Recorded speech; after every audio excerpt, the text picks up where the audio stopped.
So we have an ops room in Silverstone, we have an ops room like a mission control room. Mission control, yeah. So we've got 60, 70 engineers running this entire race weekend, exactly as it would be as if we were competing, except our car isn't on the tarmac here in Monza, it's in the simulator in Charlotte. This episode is brought to you by Bitdefender, team partner of Ferrari. Visit bitdefender.com to learn more about how Bitdefender supports Ferrari to stay ahead of cyber threats and how you can make your digital life safer. Welcome, everybody, to F1 Beyond the Grid. My guest this week is the Cadillac Team Principal Graeme Lowdon. Graeme, it is lovely to have you on the show. It's very nice to be here. How is the busiest man in Formula One right now? Busy. To not put too fine a point on it. Yeah, it's busy. There's a lot of challenges. Bringing a new team in, there's bound to be a lot of challenges, a lot of problems. But it's all a better class of problem than the period where we weren't sure whether we'd get an entry or not. So although it's busy, it's good busy. If you know what I mean. We're 6 months out. I don't want to. Yeah, thanks for that. We're 6 months from the first race in Melbourne. Is everything on schedule? How is progress? It is on schedule, and I know I smiled a bit when you said 6 months, and but we have right from when we got the entry back in, the entry confirmation back in March, on the walls of all of the offices that we have countdown clocks, counting down to two things. One is fire up of the car for the first time, and the second is first race in Melbourne. So I'm acutely aware of how many days, hours, minutes, and seconds are available to us, because that's the challenge now, is putting together a fully professional Formula One team that we can all be proud of, and our fans can be proud of as well, in a very, very, very short space of time. Newer listeners may not be aware that you've been around in Formula One a long time. Yeah. How different is this project to the one that you were setting up in 2010 when you started Virgin Racing? Very different. The 2009 entry process was significantly quicker in terms of the actual entry process itself. But then what happened subsequent to that was a period of intense instability in terms of regulations, and so fans who recall back to that period, there was going to be two different sets of technical regulations, and then there's going to be a cost cap, and then there's going to be a cost cap at 30 million or 40 million, figures that you couldn't even sort of comprehend now in terms of limitations. And then there was no cost cap, and then there was a resource restriction agreement, and then there was KERS, and then there was options to have that or not, or what. Every single week, it was as if the goalposts changed, and it was enormously difficult to try and navigate. This time, the entry process has been significantly longer, and it was incredibly thorough, and I'm very proud of everyone involved in achieving that entry, because Formula One is difficult. It is the pinnacle of world motorsport, and so it should be difficult to get into, and it was. But now that we're in, there's a lot more stability in terms of regulations and the overall platform, and so to some extent it's a different challenge this time. But also Formula One's moved on a lot, and I think in the last 10 or 15 years we've seen this big shift from what used to be primarily sporting events, like a race. You go to a race. Now we go to an occasion. It really is an occasion now. So any fans who haven't been to a Grand Prix live, I thoroughly encourage it, because it's an experience now. There's more than just the on-track action and all of. And don't get me wrong, the on-track action is still fantastic. I'm a F1 fan at heart, and so I love watching these cars, and I just think I have a real appreciation for it. But the sport's grown so much now, with the commercial rights holder and the regulator and the promoters and the teams working together to achieve that. And so just these events are so special now. When Formula One's in town, everyone knows about it, and it has changed significantly in that time. Can you give us a chronology now of getting the Cadillac F1 project off the ground. When were you first approached about it? Well, it feels like about 3,500 years ago. This project's definitely aged me. But it was probably about 3.5 years ago. I was driving up the A1 and I had a phone call, and it was from somebody whose opinion I respect a lot, and they said, would you take a call from the people at Andretti? They'd been looking to buy a team at Sauber, and that hadn't worked out, and so they were looking to bring a new team in, and so the person who called me said, look, I've recommended that you talk to them because you've done it before, and there are very, very few people who've done it, and it's not a straightforward process, and there are certain things that I think contribute to an applicant being successful. And so I said, yeah, sure, take the call. And then I had it was a really cool call because there were a whole bunch of people on from the Andretti side, including Mario. And I think I'd maybe met him a couple of times before, but not, certainly never had a conversation with him. And, when you're talking to a world champion, they have a kind of way of talking and expressing things, and just the enthusiasm in his voice about this project. And I explained how I thought they should go about it or whatever. And at the end of the call, I still remember it now. He just said, "Right, well, that's great, Graeme. Just one more thing, just don't let me down." And I'm thinking, well, this is Mario Andretti, 1978 world champion. This is a guy who raced everything and did it when it was not just difficult but very dangerous as well. And thankfully, due to FIA and the commitment from the teams and the commercial rights holder, sport is significantly safer now. But when you have somebody like that saying, I really want to do this, don't let me down, you listen. And so I was motivated from that point, and got on board then. And that was 2022. How quickly did you build up a head of steam from that moment? Well, I guess I gave two pieces of advice about bringing a new team in. One was the entry process. There is an established entry process, and you have to take it incredibly seriously. So if you get asked 10 questions, you give 20 answers. If they want one piece of information, you give 100 pieces of information. And so the first piece of advice was, when we submit the entry dossier, it was hundreds and hundreds of pages. We went right down. We detailed what was in every sea freight container that we're going to send, what day that sea freight container would go on a ship, every detail, to demonstrate that you know what you're doing, because they want people to join Formula One who A, take it seriously, and B, know what they're doing. So that was one piece of advice. But the other piece was, if you're going to do this, you just have to start the team now without the entry, because if you wait for the entry, there won't be enough time to build a team. But secondly, if you are building a team, it shows commitment, and it gives people confidence that you are the right people to give an entry to. But this is, that decision without an entry is going to cost hundreds of millions at risk, because you just have to start. You can't half start building an F1 team. You just got to do it. And the backers were great. They said, okay, yep, let's do it. And that's when they said, we hired you to advise how we should do the entry, but now we'd like you to start building the team for us. And so that's what we did. So how much had you spent prior to getting the entry? I don't know, but it was a lot. I mean, tens of millions. Oh yeah. Well, it'll be in hundreds. So you're being serious when you said hundreds of millions? Yeah, absolutely. Yeah. And was there a plan B if you hadn't got an entry? No, it's plan A. It's, I was totally and utterly convinced that this entry would happen.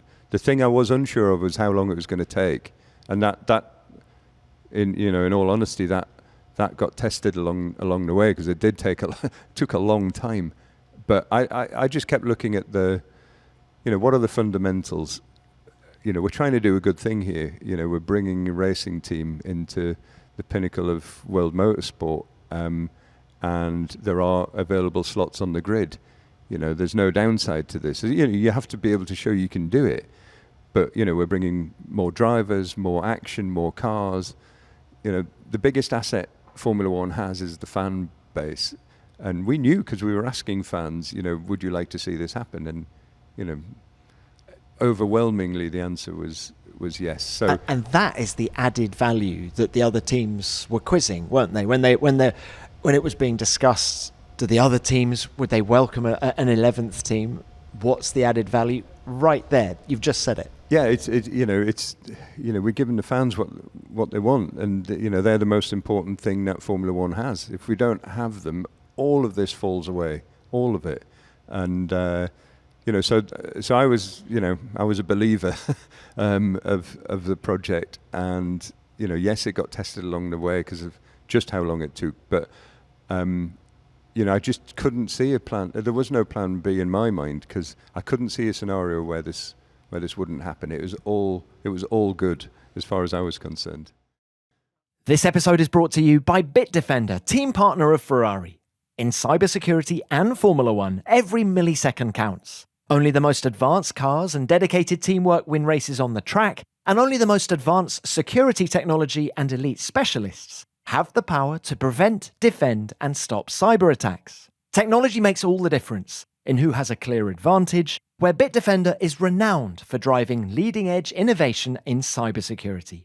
Bitdefender helps safeguard the data of Ferrari. They supercharge the cybersecurity team's ability to swiftly identify and respond to any threat that arises. Bitdefender has earned the trust of Ferrari for its commitment to innovation and for being at the forefront of cybersecurity to manage continuous and evolving challenges. Join the millions of consumers and businesses that trust Bitdefender to protect their digital worlds. Visit bitdefender.com to learn more about how Bitdefender supports Ferrari to stay ahead of cyber threats and how you can make your digital life safer.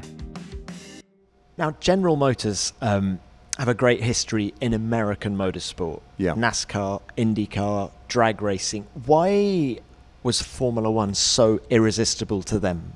The reality is it's a question for them. But if you want my kind of observation on it, it's maybe two things. One thing I really love about everyone at GM is they think like racers, and they go into these sporting endeavors, with real appreciation and real, a real respect. So they're coming into Formula One with respect in a humble way. It's the way I think it should be done as well. And for me, that's born out of people who've been, they've been racing. And I like sports car. I like all racing in reality, but I like sports car. I love Le Mans. And I was trying to think back to when there wasn't a GM product at Le Mans, and they've been there with Corvette for a long, long time. And so all of the conversations that we had with GM, I got what they were talking about, because they understand racing and they know it, and it's part. They don't just dabble in it to sell a few cars or anything like that. They see the bigger picture of it, and as well, Formula One does allow. It is a fantastic showcase for innovation, and the Cadillac history in particular, if we're looking at that brand within GM, Cadillac's got this 120-year history of real innovation, some really innovative kind of things. So there was a real fit with that. And then, not to be forgotten as well, is the fit between the values. We in our team we have mission, vision, values, and we operate to our values, and there's a very, very close fit to how we wanted to go racing and the values that GM operate to as well. So, I'd like to think that it was a combination of a kind of cultural fit, but also it really appealed to their understanding and respect for racing. That's GM. You've got two big backers, yes. TWG being the other, and Dan Tauris. Yeah. What do they bring to the party? They are just super, super interesting group. So they understand sport very, very well. And when I say sport, I mean in a really wide context. So their investments span basketball, baseball, Premier League soccer. You know, are they Chelsea FC? Yeah, so there's Chelsea, there's they own the LA Dodgers, the majority owner of the Lakers. You know, and these are big sporting franchises and big household names as well. And the vision that they have, largely fed, I think, from the learning that they have in these other sports, the vision that they have for the Formula One team is just incredible. It really, you know, it's really cool. And, you know, we've often talked about ambitions for the Formula One team, and kind of one of the things that we've said is that, you know, our ambition is limitless, and that's driven a lot by the TWG approach. They've demonstrated in these other sports that, you know, if you have the right approach and the right vision, they're incredibly well resourced, you know, so they're able to invest in the facilities that you know, a top-class Formula One team needs. But I think more importantly is they bring that vision of just where can we be as a team. And some of the stuff that we have planned, which I'm not sure I can talk about yet, I think is fantastic, and it'll be great for the fans, and it involves a lot of investment. But it's, you know, it's just exciting to be part of. Now, you mentioned facilities. Yeah. The race team is based at Silverstone, is that right? Well, our global headquarters is in Fishers, it's on the outskirts of Indianapolis, and that is a nearly 500,000 square foot development, brand new build, which for Formula One. For Formula One, just for Formula One, only for Formula One, and it's going to have a whole bunch of things surrounding it as well, which I've alluded to just before, which I think will be very interesting for the fans. That's headquarters, and the bulk of the car will be manufactured there over time. But again, you can't build a factory. You know, we got an entry in March of this year. You can't build a factory, hire all the people, put all the machines in, and then manufacture components to Formula One standard, which is like aerospace standard, and be on the grid in Melbourne with that car. It just won't work. So we have a facility at Silverstone, which is a logistics facility. It's also where we have the aero design and mechanical design. The 26 car will be coordinated from there, while Fishers is being completed. But over time, the main HQ will be in the US. We'll have a significant. Silverstone's not just an offshoot; it's a significant part of the team. We have a wind tunnel in Cologne, and then. So next year's car is being. The aero is being done at the, what is it? It's the Toyota facility. Toyota facility in Cologne is the wind tunnel that we use. So we have exclusive use of that. We've invested a lot of money in it, in the facility there, to give additional functionality. And the aero team working on that are in Silverstone. We make a lot of the wind tunnel model parts in Silverstone. You know, I looked the other day. We'd put 32,500 parts on that model. And that figure's already out of date. So you can imagine there's a lot needs doing on that side of things. And then we're building a new power unit facility in Charlotte. Back in America, in North Carolina. In North Carolina. And we also have resource in the GM Technical Center in Charlotte as well. So it sounds complicated, but trust me, it isn't. We organise the structure of the team specifically to kind of eradicate all of this cross-border thing. There's no silos. There's no sort of thinking of one place here or one place there. The whole team operates as a single entity. And we did a lot of research into how NASA had structured the Apollo missions, and we learned a lot there about managing big groups, technically orientated, where peer-to-peer communication, you know, engineer to engineer, aero specialist to aero specialist, all that, where that communication is maximized across different geographical boundaries. And so we designed the structure of the team along those lines.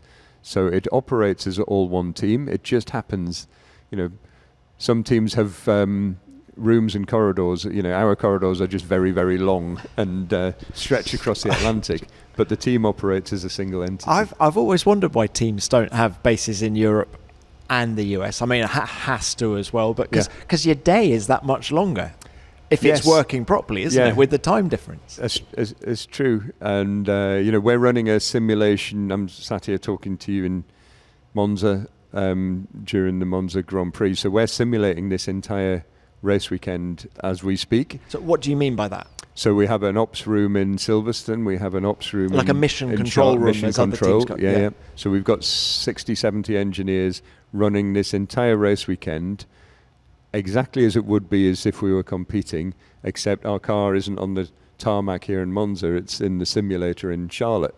But every single session, we even simulate the media sessions here so that the drivers are not available for that period of time. Basically, we want to be in a position that when we hit the tarmac in Melbourne, we don't have people introducing each other to each other and saying, "Oh, hello, nice to be in a new team." Everything's got to be up to speed. So we have this program called Race Ready, and it involves all sorts of simulations. And so the whole idea is that we have massive respect for the teams that we're going to race against. They're hugely skilled, hugely competitive, and partly the way of us showing our respect is the amount of effort we're trying to put in to make sure that we want to compete with them, and so that's part of what we're doing.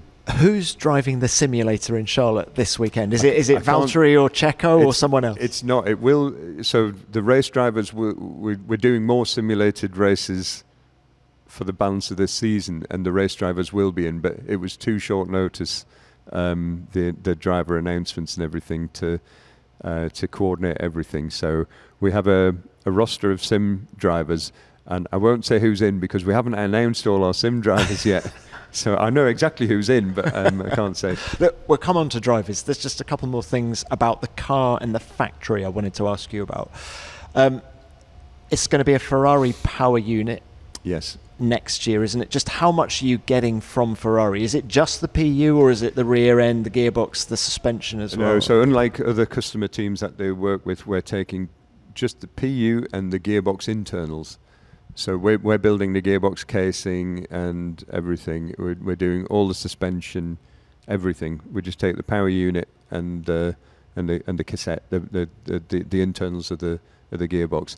So it's a very bold way of doing it, but we're building a manufacturer team here. So the last team that came in through an FIA process was Haas, and the regulations were very different then. You could almost take an entire car from someone else.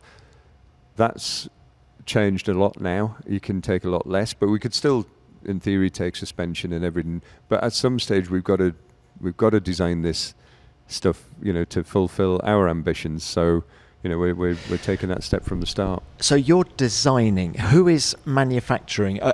While you're building everything up in Fishers and at Silverstone, are you getting help from a Dallara type manufacturer? It's just a network of suppliers who supply all the other teams. Actually, teams do manufacture certain things in house, and we're gearing up to do the same at Fishers. But there's a network, across the world of people who manufacture. But pretty much every team on the grid, I guess, gets their radiators from the same company who have a manufacturing plant in Australia and Indianapolis, so we're working with partners in the supply chain as the other teams do, but we're just doing less of it ourselves to begin with because we haven't built that part up. You have to design the car yourself from day one because you have to own the IP. That's what Formula One is. That's how the formula works. But manufacturing can be, that can be something that you build up to. So we've focused on building the design capability first, and then the manufacturing capability will follow. What is the global headcount now of the Cadillac F1 team? It's a good question, and I'm not avoiding the answer. It's just changes every day. Literally every day. I think. So we're talking here now just after the 2025 shutdown. I think in the 2 weeks after shutdown, I think we have over 120 joining in the next 10 or 15 days. That's the speed of onboarding. How do you get them working as a team? Well, the reason I asked that, Graeme, is that Zach question. Brown is very quick to tell you that 98% of the people that finished 9th in the Constructors' Championship 7 years ago are still at McLaren. Yeah. And it's about empowering the workforce and getting them to work together that has created the force that they are today. So when you have so many people joining, how do you go about making them work as a team? It's a good question, and you're quite right. It's all about treating people properly as well. So everyone who joins our team gets welcomed. We have a meeting every Wednesday. We physically welcome them. To the team, read their name out, tell them what they're doing, and we say, welcome aboard. So we start how we want to continue. Teams are all about people, and so people. When we're looking at how you manage a big group of people and how you bring them together quickly, the management approach that we've taken, if we think of racing teams, are often described in kind of military terms. People say it's like a military operation and this, that, and the other. And there are a few different ways that military go about organizing things. One is command and control. You have a central organization. It tells everyone what to do. That won't work in our situation. I don't think it works anyway, but that won't work in our situation. The alternative is what they call mission control, where everybody knows what the mission is, and you just hire the best people you can hire. You make them feel welcome. We want these people on our team. They're wanted by us, and you give them the freedom to do their job. I can't. Actually, I have got an engineering degree, but I can't go and do some Bernoulli's equation and work out some aero thing or whatever. We get the best people we can, and we give them the resource, and we let them know very clearly what the mission is, and we make them feel part of the team. It's so important that it's very easy when there's a small number of you, and this team has grown from a sheet of paper, literally a blank sheet of paper, and so day one we have one person, 2 people, 3, and it grows and grows and grows. It's very easy to have the tight team spirit when there's a handful of you. The challenge is maintaining that, but I think the approach that we have, where we make people welcome, we have very clear value set within the business, and we hire people based on those values as well to get the right mix of people, and then we tell them what the objective is, and these are clever people, really, really clever people. So we don't need to tell them what to do. We just need to say, this is where we're going, and that's my view on how you build a team. What are your values? How do you want to go racing? So we drill it down to 4 key values. We have bold ambition. We said it before, and that doesn't mean being blasé or anything else like that. But there's nothing wrong with having bold ambition. It's a reflection from GM. They're very bold at the way they go about things, so that's really key. There's excellence in execution, just doing things right. We really focus on that. There's a focus on innovation, so we welcome new ideas. You champion them. You create a creative. Building Formula One racing cars is a hugely creative business. I love that creative side of it. So, and creativity is fed by innovation. So we want to foster that innovation. It's kind of, don't shoot down ideas straight away. Evaluate them and look at them and everything. And then finally, all one team. We act as one team.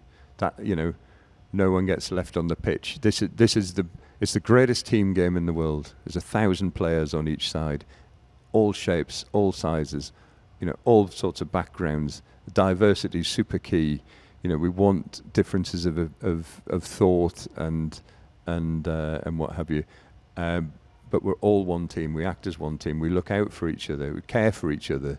What we're going through at the minute is very, very challenging. So we spend time trying to make sure people look out for their workmates and colleagues, and really foster a really, really strong team approach. Because otherwise, all they're doing is just going to work, And Formula One's difficult. People sacrifice a lot to be in this this sport, so it should feel special. And we want people to feel special in our team. So we lean on those 4 values heavily. If you run your own business, you'll already know that you need to wear a lot of different hats, and you'll often find yourself switching roles from one hour to the next. That's why finding the right tool that not only helps you out, but simplifies everything is so important. And for millions of businesses, that tool is Shopify. Shopify is the commerce platform behind 10% of all e-commerce in the US, from household names like Mattel and Gymshark to brands just getting started. With hundreds of ready-to-use templates, Shopify helps you build a beautiful online store to match your brand's style. It's packed with helpful AI tools that write product descriptions, page headlines, and even enhance your product photography, while its built-in marketing and email tools can help you spread the word about your brand and find new customers. Think of it as your commerce expert, loaded with world-class expertise for everything from managing inventory to international shipping to processing returns and beyond. If you're ready to sell, you're ready for Shopify. Turn your big business idea into with Shopify on your side. Sign up for your $1 per month trial and start selling today at shopify.com/beyondthegrid. Go to shopify.com/beyondthegrid. Shopify.com/beyondthegrid. Let's talk drivers. Yep. You've announced 3 so far, not the sim drivers. Yeah. Or the reserve. Yeah. Let's talk about Valtteri Bottas and Yep. Sergio Perez, first of all. Why them? A lot of reasons. So we drew up a kind of list of all of the attributes that this team needs. And they're very different from some of the attributes Mercedes needs, for example, or Ferrari or whatever. And every team is slightly different in any case, but the very fact that we're bringing everything so new into Formula One this year meant that our needs are a real outlier, probably on what a lot of the other teams needed. And that was lucky for us, because here's 2 drivers who really fit the bill perfectly, and they're not in other teams, and so it's fortuitous for us. But when we're looking at those characteristics, it's more, they have to be fast, and these guys are, they've won between them 16 races and 106 podiums. They know how to drive race cars. That bit is there, but also there's a lot of young people looking to get into Formula One as drivers who are fast as well. But these guys have also experienced a lot of time at other teams. They understand what works and what doesn't work. We don't have to explain what you guys do in the media. They know all of this kind of stuff, but probably fundamentally they understand what's needed to gel a team together. And I think that can be quite a daunting challenge for a rookie coming in. They might come from an F3 or F2 background where you're dealing with a dozen people.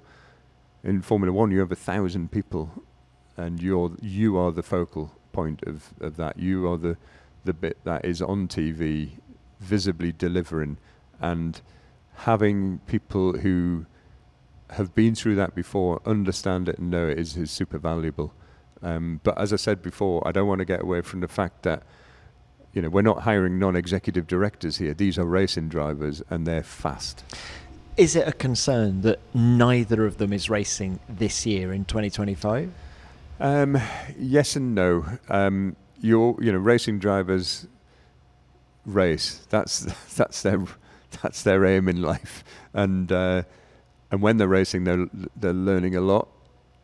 As it happens, because of the build-up that we have to next year, it's actually semi-helpful that they have a bit more time available to focus on the job in hand. There's more time for them to, and I don't mean Valtteri's still a Mercedes driver. I was going to say, at the moment. How amenable is Toto being? Very, yeah. And I wanted to put that on record. Right from the first discussions, Mercedes, who I have a lot of respect for, the Mercedes F1 team, everyone there has been very helpful. But Toto personally has been very helpful in making this happen. And that's a good thing. I think everyone involved with Valtteri wants to see him racing, and so that's been great. That said, we have to respect boundaries, but it doesn't stop. Valtteri's not racing their car week in, week out, so he's got capacity now to think about the future. And we can't talk about technical things and this, that, and the other, but we can talk about. It helps. I know Valtteri pretty well. I've been close to him for the last few years, so I've got a good idea of what he likes and what he doesn't like and that kind of thing. But even just having time for those conversations helps a lot. And these guys, they know what they're doing. They'll be back up to speed pretty quick. Checo hasn't had the benefit of being in the paddock the whole time like Valtteri, but again, we've got a program that we're planning to just involve him in a lot more the technical side because he's not contracted to another team. So I think there'll be a catch up on that side pretty quick. There are rumours going around the paddock that you're going to have a TPC program, testing of previous cars program in the second half of this year, partly to get the drivers up to speed, but also, to get the pit stops nailed and things like that. Yeah. Is that true? Yes. Yeah. And so you don't have a No, 2-year-old car. Exactly. So it's what are you going to use? TPC stands for testing of previous cars. We don't have a previous car. So we just, the car isn't actually important. We're not looking to do this test to engineer something, which is what a lot of the other teams are looking to do at the minute.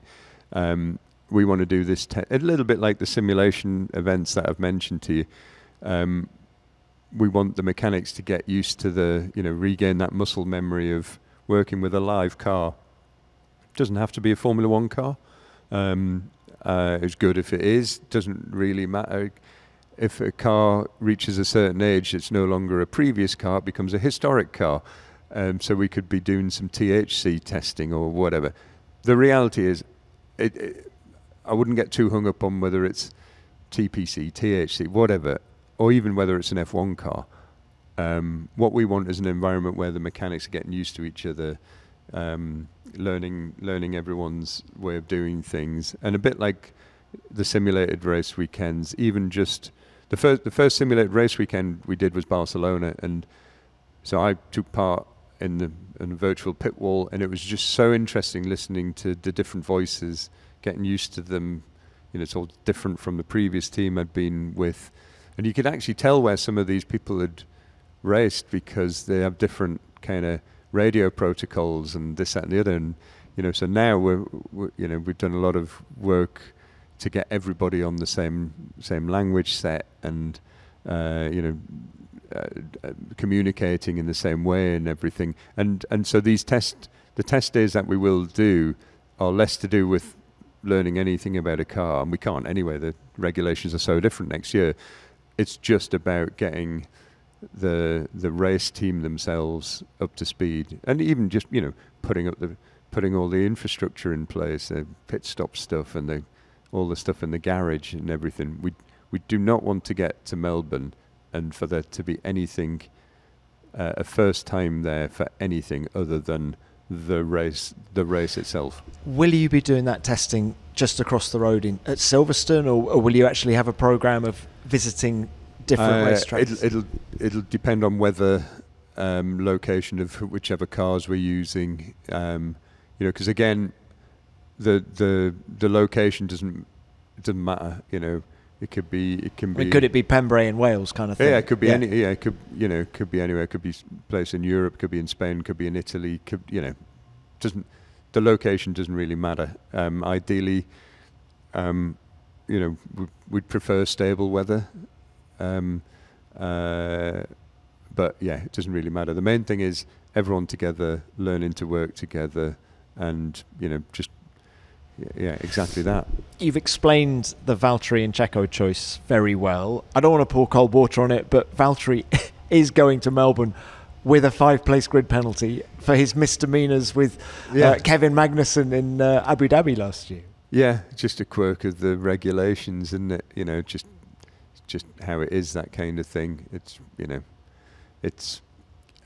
I think it highlights I mean, I'm not going to start trying to change regs or whatever, but it does highlight a bit of a quirk in the regulations. I don't think a team should be penalised for that, especially when there's such a long gap after it. But if that's the interpretation of the rules, so be it. They're changing it going forward, but there's no mechanism in the regulations to change anything that's happened in the past. Is there? Yeah. That's the reality of it. We have to respect the regs, otherwise it's not sport anymore. It's pantomime, and so it's whatever the regs are, we'll race to them. Is nationality important to GM? No, it's well. Again, I can't specifically talk on their behalf, if you like, but if we're looking at it from a team point of view, we've always said when it comes to drivers, and indeed everyone in the team, everyone in our team is hired on merit. We try and get the best. The best engineer, the best mechanic, whatever. Everyone's hired on merit, including the drivers. If they happen to be American, then that is fantastic both for the fans, because it is something that we know, because we talk to the fans, we know it's something that they want to see. American driver in an American car, ultimately with an American engine in the back. So it's a brilliant thing to have. It's a great thing for the team, because it is an American team. But everyone is hired on merit, because this is Formula One. You can't go and you can't go for second best just because it ticks some other box, because you're not going to win, and it's a competition. I'm fascinated by current IndyCar driver Colton Herta. Yeah, he's leaving the comfort, if you like, of a very successful IndyCar career at the age of 25 to come to Europe to do Formula 2, and we know the vagaries of Formula 2 and how competitive it is. Yep. It's a huge decision in his career. I just love your thoughts on it. I love it. I love it. What, you love the bold ambition, to go back to one of your four sayings. Fits our values, bold ambition. He's a racing driver.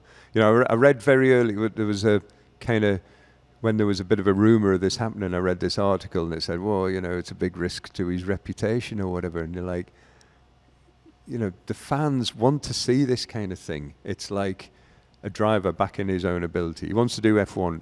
He has the respect for Formula One to say, I can't, he could just stay in IndyCar, get some more super license points, and then just rock up and try and get a seat somewhere. He's not doing that. Instead, he's like, I'd really love to race in Formula One, so I'm going to go and learn it. And the only way to do that is embed yourself in one of these teams with 1,000 people and find out how it works. And while he's doing that, let's do a bit of racing as well, because I'm a racing driver. I love it. I love it. It's refreshing approach. So far away from this kind of corporate construct of some. We talk to young drivers a lot, and sometimes you're talking to kids who are fresh out of karting, and you would think it was some kind of business plan that they're putting together.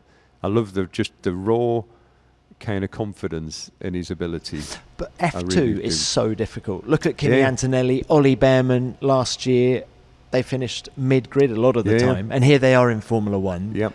And Colton is obviously aware of that. Yes, he's very. So one of the first conversations I had with him, because I was thinking, maybe I'm going to have to say exactly what you've just said. And it was the other way around, he started off by saying, well, it'd be good to race something, F2's, it's really competitive. These kids are really fast. And, he said everything right. He's got a respect for that. And a very, he knows exactly what he's doing and exactly, what he'd be letting himself in for from that point of view. And I applaud it. I just think it's so refreshing. I mean, he needs to get a super license to race in Formula One. You need 40 points to get that license. He's on 35. 34, I think. Is it now 30? Yeah. But he could have just carried on in IndyCar, done some FP1s for you next year. You get one super license point for each FP1 session you do. He could have done it just by he could have got the license that way. Yeah. Did you at any point try and steer him in that direction? No, because I don't think that's. First of all, I don't think if you want to go Formula One racing, that's not the way to do it. So, and also, there's no given here. Even if if he gets another 6 points, that doesn't put him in our race car at all. But nobody races forever, so at some stage we're going to change drivers and there'll be an opportunity, but there's no given here. This isn't an exercise to just get some points and then we put Colton in. We're constantly looking for what's best for the team, and it could well be Colton. So again, I just love the complete. I think it's refreshing honesty by everyone involved, and a belief from the team's point of view, but also very much from Colton's point of view. I think it reflects incredibly well, and it's interesting to see that it's been really, really well received by fellow drivers. Because they and like the quick drivers, they're the ones who look at this and they go, "Yeah, this is cool." Lando Norris said this weekend that Colton is really quick, and he has huge respect for what he's doing next year. And he also has huge respect because they were teammates in British Formula 4 back 10 years ago, in 2015. And that's right. You ask Lando, is Colton the real deal? And he says, yeah, absolutely. Yeah, and that's very good through fast corners, apparently. When he's turning we left. want him very good through all the corners. So I think you kind of said it, and that's what I love. It's not like people are prepared to teams are built on honesty as well. If you lose honesty in the garage, you're in trouble, big trouble. So it's just very, very refreshing, I think, to see this approach. And Cadillac is having an increasing presence on the global motorsport stage. There's obviously what you're creating here in Formula One. They already have a WEC Team World Endurance Championship team. They're winning races over there. How closely affiliated are you with what they're doing in sports cars? I think there's an awful lot for the future where we can look to integrate, not just on the GM side, but the TWG side. So under TWG ownership, they own an IndyCar team, an Indy Next team, a Formula E team, a NASCAR Cup team, a NASCAR Truck team, a Australian V8 team. It goes on and on and on. And then on the GM side, as you say, there's huge involvement in sports cars as well. In fact, TWG have an IMSA team racing a Cadillac as well. So within the family, if you like, there's an awful lot that we can look at in the future. But building the Formula One team, we have to just be so focused on that one thing. Just make sure that we have the team as prepared as possible, that we're not, we've got to kind of walk before we run in terms of looking at the bigger picture. But that's certainly all there for the future. Graeme, you've had an incredibly successful career, first as a businessman, then of course there was the Virgin Marussia Formula One team. You've raced in sports cars. You've told us about your love of Le Mans. Is what you're doing now the hardest thing you've ever done? No, because this is business, and this is this is all about creating stuff, and it's exciting and it has promise. By far the hardest thing you can do is when something goes wrong in a race car, and sadly we've had that a couple of times, and certainly in Formula One, when I was running with John Booth, when we were running Marussia, and Jules had his accident in Suzuka. That's the hardest thing by a million miles. It's totally and utterly different experience to what we're doing here, which is building something. So that kind of stuff is really, really, really hard. This is a challenge. Don't get me wrong, but this is we've just got everything to play for here, and it's just it's hard, it's stressful, and all the rest of it. But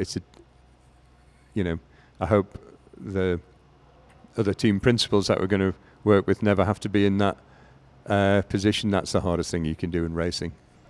How did Jules's death in 2014 affect your attitude towards the sport and towards racing drivers? The main thing that gave me was the value and the appreciation of a team. So for anybody watching who wasn't aware of the situation back then, teams were in really precarious situations. The prize money structure was very different from how it is now, and as part of our team, Jules got this fantastic result in Monaco, which effectively secured the financial future of the team. P9, it was a wonderful moment. It was like you'd won the race. I remember coming. Yeah, exactly. And it was so important, and we spoke about it a lot at the time, which was the importance of everybody there, Jules obviously included, effectively saving a team. The team went on, the team continued. It had challenges, big challenges, but we eventually found a new buyer for it and all the rest of it. And at the end of that process, I was exhausted by it, but it taught me the value and the importance of a team. So if we roll the clock forward now, we went through a very arduous entry process to get this entry. But in my mind, a team is worth fighting for, and I'd seen it.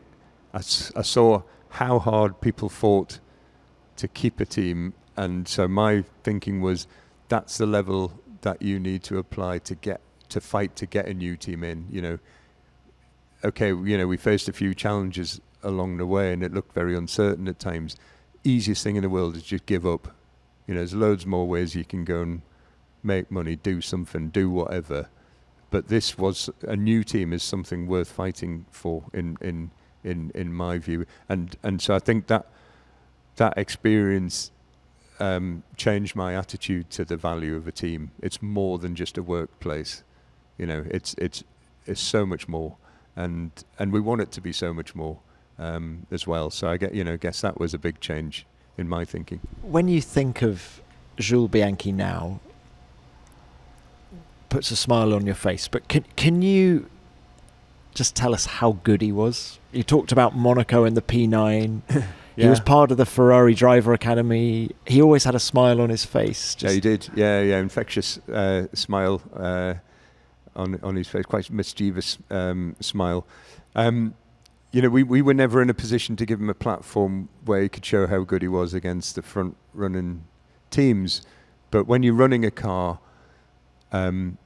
you can see how good a driver is. Not relative to the others.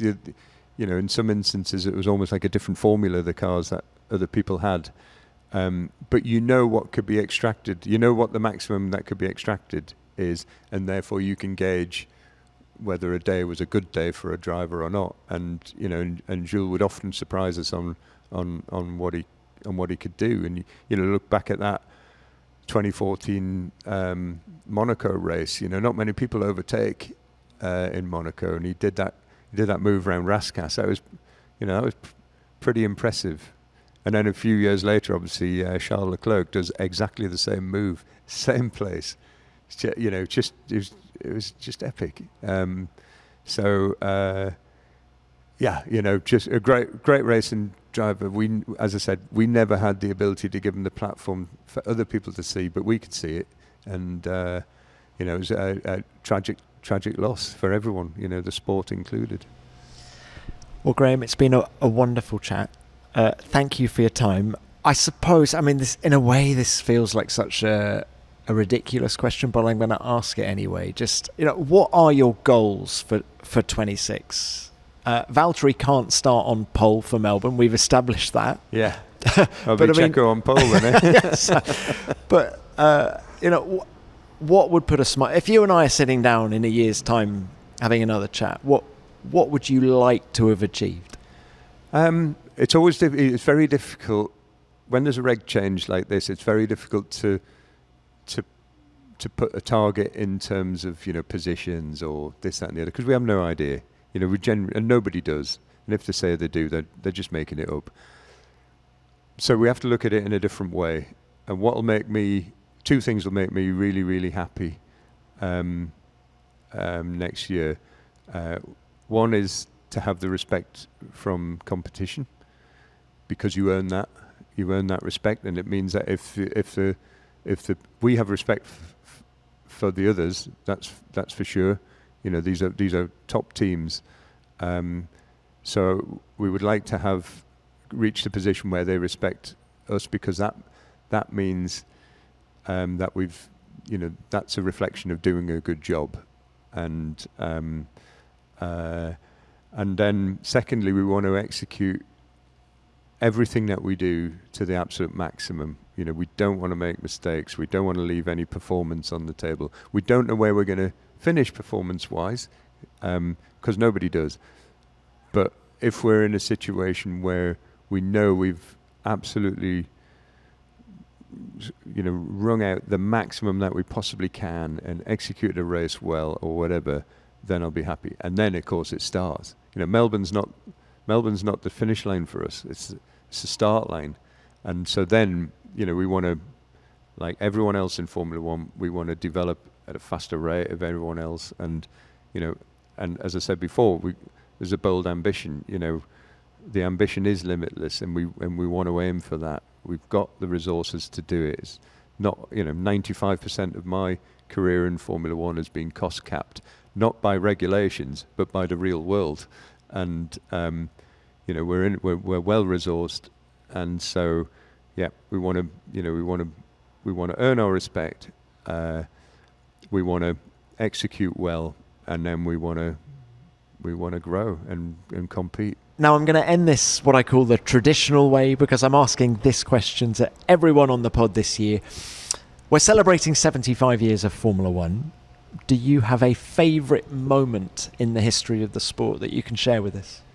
Wow, that's a question. Oh, there are so many. Yeah. And I guess like a lot of, I am fundamentally a fan of this sport as well. Like a lot of fans, a lot of the moments are ones that you read about or have read about.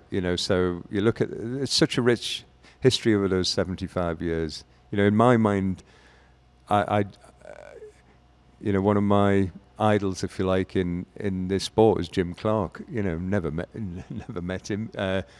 My dad used to talk about him, and yet, never been to a race that involved. And then, as you wind the clock forward, there are just so many special moments. But I guess from a personal level, it'd be the first time I ever heard a Formula One car live. I can hairs on the back of the neck now.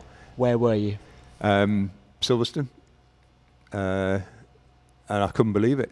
I heard it from miles away, like literally. I would walking to the circuit, and you could hear this noise, and it just sounded like something from another world. I just couldn't believe it. And then when saw a car on track, and they're still super impressive now. The way they changed direction and everything on track, that's Formula One to me. That What year was that? You know what? I can't remember. Are we talking 80s, 70s? 80s, but I can't remember. I'll have it written down somewhere. I've aged 4,500 years on this project. As I said, that's a long time to think back. But I remember it. I remember the first time I went to a European race. It was at Magny Cours.